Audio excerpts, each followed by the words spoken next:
I'm grateful to Vanessa and the Bryant family for the opportunity to speak today. I'm grateful to be here to honor Gigi and celebrate the gift that Kobe gave us all. What he accomplished as a basketball player, as a businessman and a storyteller, and as a father.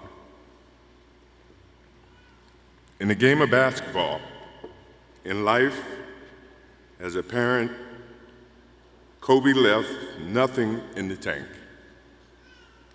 He left it all on the floor.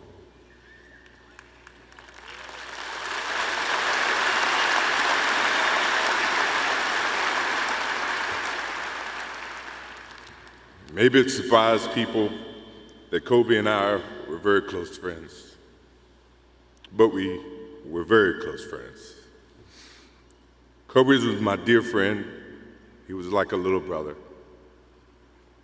Everyone always wanted to talk about the comparisons between he and I. I just wanted to talk about Kobe.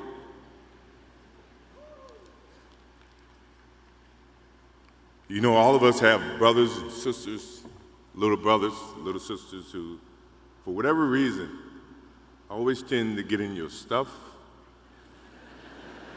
your closet, your shoes, everything. It was a nuisance, if I can say that word. But that nuisance turned into love over a period of time, just because the admiration that they had for you as big brothers or big sisters. The questions, the wanting to know every little detail about life that they were about to embark on.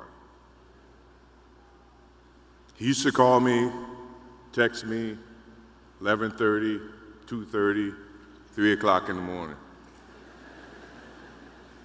talking about post-up moves, footwork, and sometimes the triangle.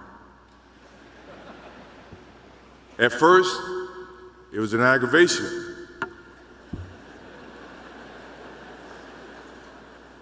But then it turned into a certain passion. This kid had passion like you would never know. And it's an amazing thing about passion. If you love something, if you have a strong passion for something, you would go to the extreme to try to understand or try to get it. Either ice cream, Cokes, hamburgers, whatever you have a love for. If you have to walk, you would go get it. If you have to beg someone, you would go get it. What Kobe Bryant was to me was the inspiration that someone truly cared about the way I played the game or the way that he wanted to play the game. He wanted to be the best basketball player that he could be.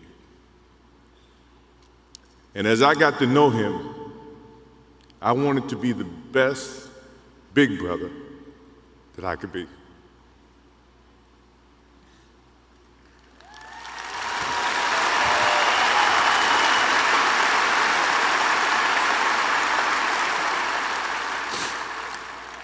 To do that,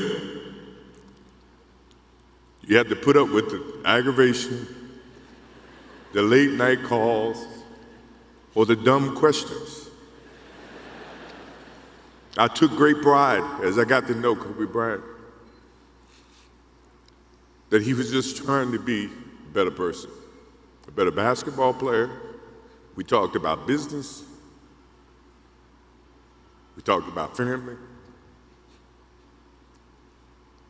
We talked about everything. And he was just trying to be a better person. I remember maybe a couple of months ago, he sends me a text. And he's saying, I'm trying to teach my daughter some moves. And I don't know what I was thinking or what I was working on, but what were you thinking about when you were as you were growing up, trying to work on your moves? I said, what age? He says, 12. I said, 12, I was trying to play baseball. He sends me a text back saying, laughing my ass off. And this was at 2 o'clock in the morning. But the thing about him was we could talk about anything that related to basketball, but we can talk about anything that related to life. And we, as we grow up in life, rarely have friends that we can have conversations like that. Well, it's even rare when you can grow up against adversaries and have conversations like that. I went and saw Phil Jackson in 1999 or maybe 2000. I don't know when Phil was here in LA. And I walk in and Kobe's sitting there. And the first thing, I'm in a suit.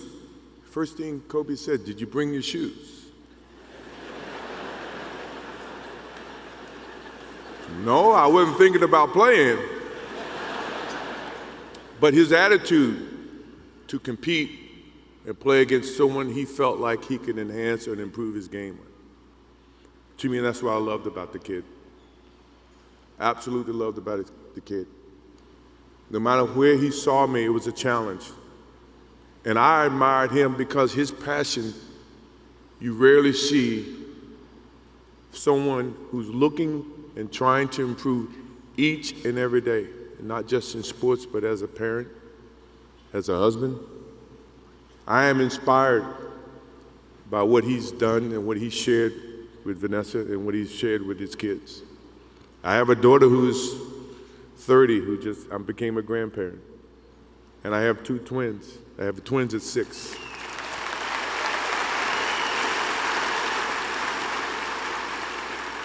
I can't wait to get home to become a girl dad and to hug them and to see the love and the smiles that they bring to us as parents. He taught me that just by looking at this tonight, looking at how he responded and reacted with the people that he actually loved. These are the things that we will continue to learn from Kobe Bryant.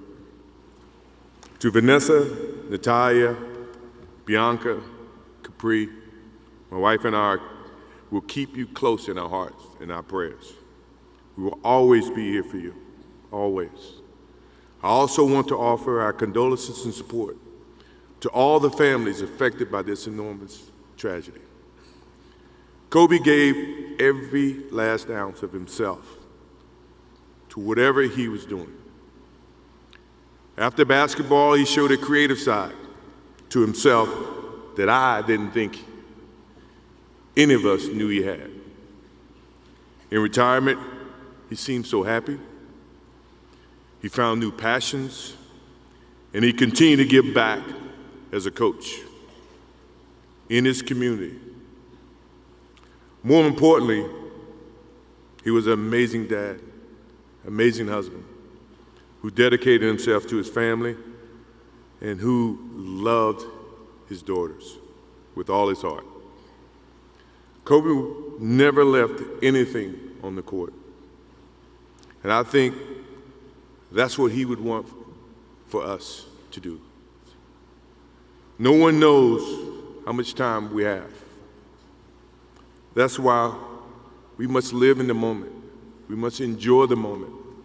We must reach and see and spend as much time as we can with our families and friends and the people that we absolutely love. To live in the moment means to enjoy each and every one that we come in contact with. When Kobe Bryant died, a piece of me died. And as I look in this arena and across the globe, a piece of you died, or else you wouldn't be here. Those are the memories that we have to live with and we learn from. I promise you, from this day forward, I will live with the memories of knowing that little brother that I tried to help in every way I could. Please rest in peace, little brother.